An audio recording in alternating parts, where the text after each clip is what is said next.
بسم اللہ الرحمن الرحیم۔ السلام علیکم میرے پیارے ساتھیوں۔ آج کل ٹی وی کے اوپر ایک ڈرامہ ارطغرل غازی لگا ہوا ہے۔ میرے پیارے دوستو، یہ ایک کوئی ڈرامہ نہیں ہے بلکہ یہ ایک حقیقت ہے، اور یہ حقیقت جو ہے وہ مسلمانوں کی حقیقت ہے۔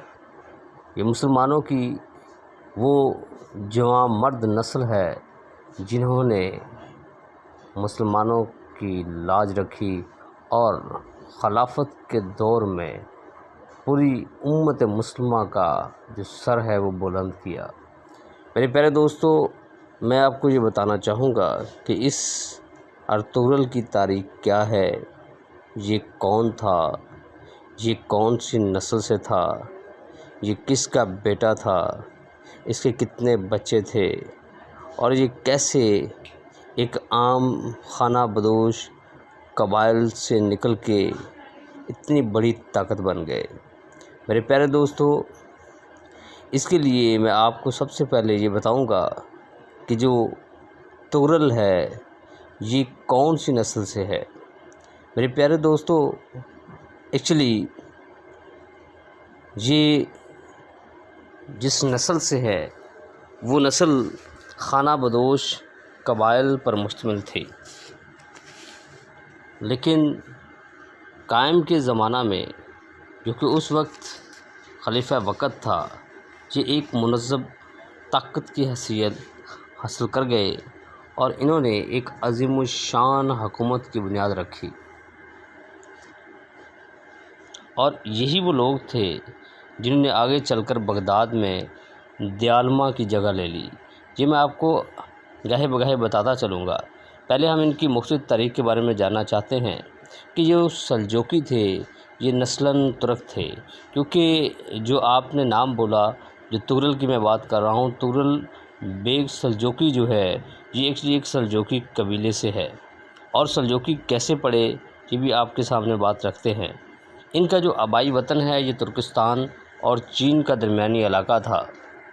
سلجوقی قبائل کی تعداد جو ہے وہ تھوڑی بہت نہیں تھی بلکہ یہ ہزاروں نفوس پر مشتمل تھی۔ ترکستان کی غیر مسلم حکومت میں ان کے ایک سردار تھا جس کا نام دقاق تھا، اور اس کو بہت ہی قدر و منزلت حاصل تھی۔ بیگو جو ہے وہ فرما روایت ترک تھا اس دور میں، اور وہ دقاق کی بہت عزت کیا کرتا تھا۔ دقاق کے ہاں ایک لڑکا پیدا ہوا جس کا نام اس نے سلجوق رکھ دیا۔ میرے پیارے دوستو، یہ جو سلجوق تھا یہ بڑا ہی ہونہار اور جوہر قابل انسان تھا۔ جو ہی یہ سن شعور کو پہنچا تو اس کے جو جوہر ہیں وہ نمایاں ہونے لگے۔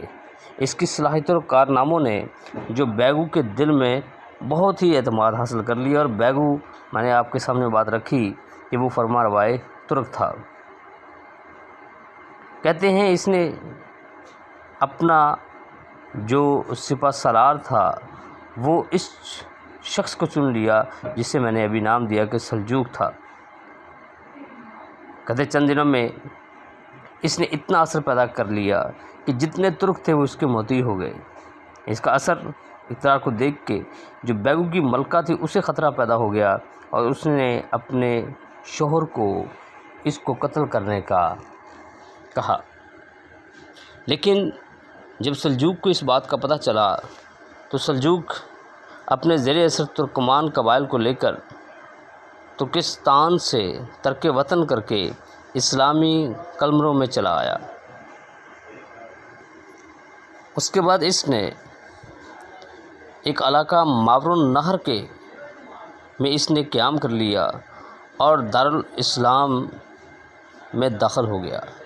یہ ایکچولی بعض لوگ اس کے بارے میں کہتے ہیں کہ جب اس نے ترک وطن کیا تب اس نے اسلام قبول کیا، اور بعض لوگ کہتے ہیں کہ یہ ترک وطن سے پہلے جو ہے وہ مشرف با اسلام ہو چکا تھا۔ لیکن اس نے قبول اسلام کے بعد سلجوقیوں کی ایک منظم قوت بنائی، اور ماورا النہر کی ان سرحدی علاقوں پر جو بیگو کے قبضہ میں تھے، جہاں کے مسلمانوں سے وہ خراج وصول کرتا تھا، قبضہ کر لیا۔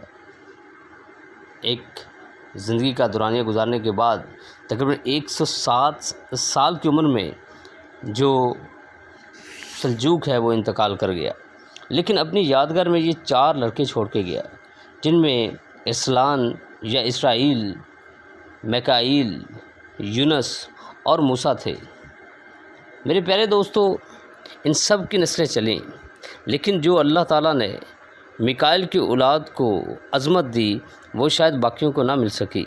میکائیل کے بعد جو اسرائیل ہے اس کی اولاد کو بھی عظمت ملی، لیکن جو میکائیل کی اولاد ہے اس میں سے بہت بڑے بڑے نامور سلاطین فرمانرواں پیدا ہوئے۔ ایران و عراق کے سلجوقی فرمانرواں اس کی نسل سے تھے۔ میکائیل کی اولاد کے بعد اسلام کی اولاد نے جو ترقی کی، انہوں نے ایشیائے کچک میں اپنی حکومت قائم کر لی۔ ترکان عثمانی انہی کی یادگار تھے، لیکن یہاں میں آپ کو بتاتا چلوں کہ یونس اور موسیٰ کی اولاد نے تاریخ میں اپنی کوئی یادگار نہیں چھوڑی۔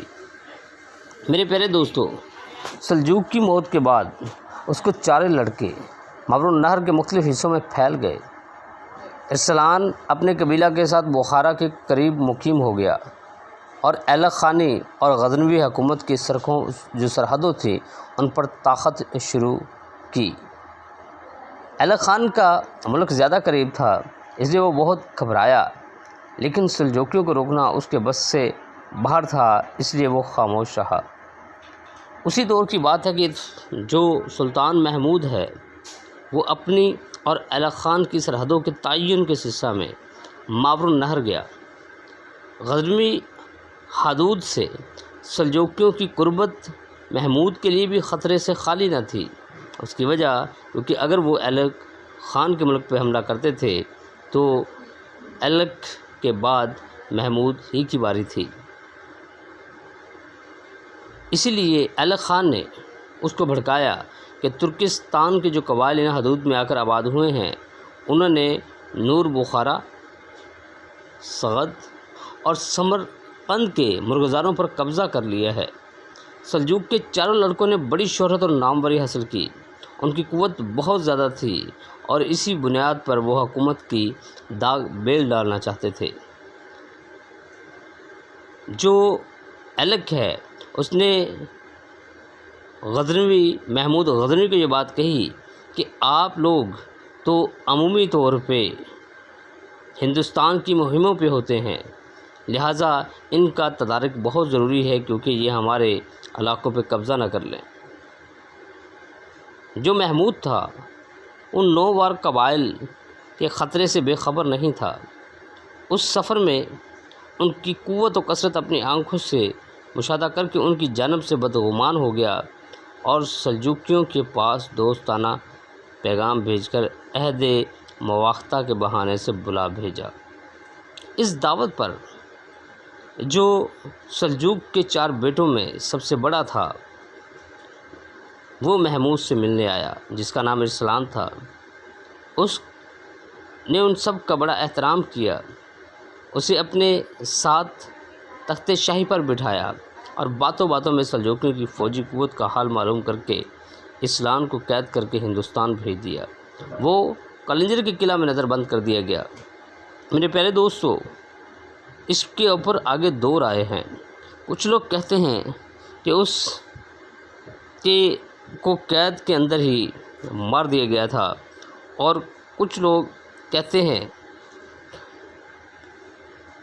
کہ وہاں سے وہ بھاگ نکلا اور بھاگا بھی وہ کسی وجہ سے تھا، یعنی اس کے ساتھ 2 جو ترکمان تھے وہ ایکچولی اس قلعہ تک پہنچ گئے، کیونکہ آپ کو میں نے پہلے بتایا کہ یہ ترکمان قبیلے سے تھا۔ جس میں نے بتایا کہ یہ ترکمان قبیلے سے تھا تو کچھ لوگ ترکمان کے قلنجر قلعے تک پہنچ گئے، انہوں نے ارسلان کو چھڑوا لیا، لیکن وقت ابھی گزرا ہی تھا کہ وہ راستہ بھٹک گئے۔ تو لہٰذا قلعے کے محافظ جب اس کی تلاش میں آئے اور ارسلان کو پتہ چلا کہ اب میرا بچنا محال ہے تو اس نے اپنے ترکمان جو تھے انہیں کہا کہ آپ صرف میرے بھائیوں کو پیغام دے دو کہ ہمارے پاس آپ اس کے ملک کے اوپر حملہ کرتے رہیں، کیونکہ محمود غلام زادہ ہے، اس کا کوئی نسب نہیں، وہ غدار ہے، اس کے پاس ملک نہیں رہ سکتا، ایک نہ ایک دن ضرور اس کے قبضہ میں آئے گا۔ کہتے ہیں کہ ارسلان کی موت کے بعد محمود نے سلجوکیوں کو خراسان کی حدود میں قیام کی اجازت دے دی، اس لیے اس کی زندگی بھر وہ خاموش رہے اور غزنوی حکومت سے ان کی کوئی آویزش نہ ہوئی۔ میرے پیارے دوستو، میکائیل نے غیر مسلم ترکوں کے مقابلے میں شہادت پائی اور 3 نامور لڑکے یادگار میں چھوڑے۔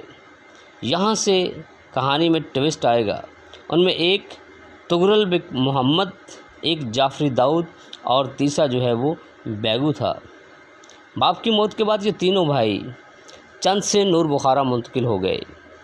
جو امیر بخارا تھا اس کا نام علی تغین تھا، لیکن وہ ان کی قربت کو پسند نہیں کرتا تھا، اس لیے سلجوقی نور بخارا سے بغرا خان کی حدود سلطنت میں چلے گئے، لیکن اس نے بھی انہیں نہ ٹکنے دیا اور تغرل بک کو گرفتار کر کے داؤد کو بھی پکڑنے کی کوشش کی، لیکن سلجوکیوں نے شکست دے کر تغرل کو چھڑا لیا اور اپنے پہلے مستقر چند لوٹ گئے۔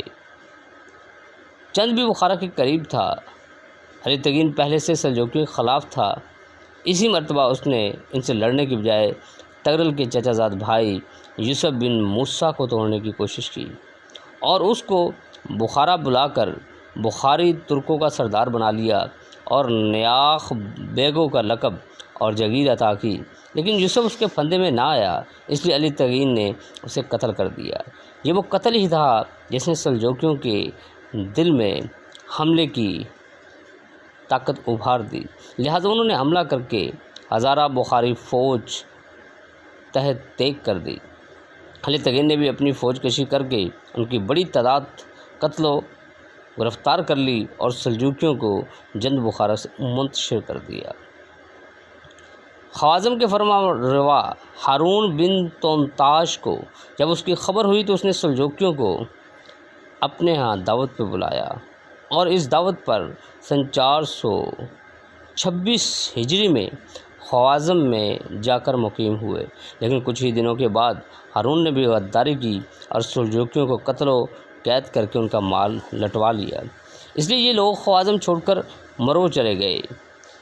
اگر آپ سابقہ جو میں آپ کے یہاں اپلوڈ کروں گا وہاں آپ نقشہ دیکھیے گا، آپ کو نظر آئے گا کہ وہاں مرو کس جگہ پہ ہے۔ اور مسعود غزنوی کی امن و حمایت میں پناہ لینی چاہیے۔ کہتے اس کے پاس کہا بھیجا کہ وہ اگر ان کو خراسان میں قیام کی اجازت دے دے تو یہ لوگ اس کے دشمنوں کے مقابلے میں ہمیشہ سینہ سپر رہیں گے۔ مسعود نے ان کے قاصد کو گرفتار کر لیا اور سلجوکیوں کو خراسان سے نکالنے کے لیے فوج بھیجی۔ اس نے ان کو بڑی فاش شکست دی، ان کا ساز و سامان لوٹنے میں مشغول ہو گئے۔ داؤد نے موقع پر دفتن حملہ کر دیا اور غزنوی اس کو نہ سنبھال سکے اور سلجوکیوں نے اپنی شکست کا ان سے پورا بدلہ لیا۔ کہتے ہیں اس شکست سے غزنویوں پر سلجوکیوں کی اتنی ہیبت بیٹھ گئی کہ مسعود نے دوبارہ فوج کشی کی ہمت نہ کی اور تغرل بک اور داؤد کو ایک تہدید آمیز تحریر بھیجی۔ انہوں نے اس کے جواب میں کلام مجید کی آیت لکھ کر بھیجی اور یہ آیت انشاءاللہ میں آپ کو نیکسٹ ویڈیو میں سناؤں گا۔ والسلام۔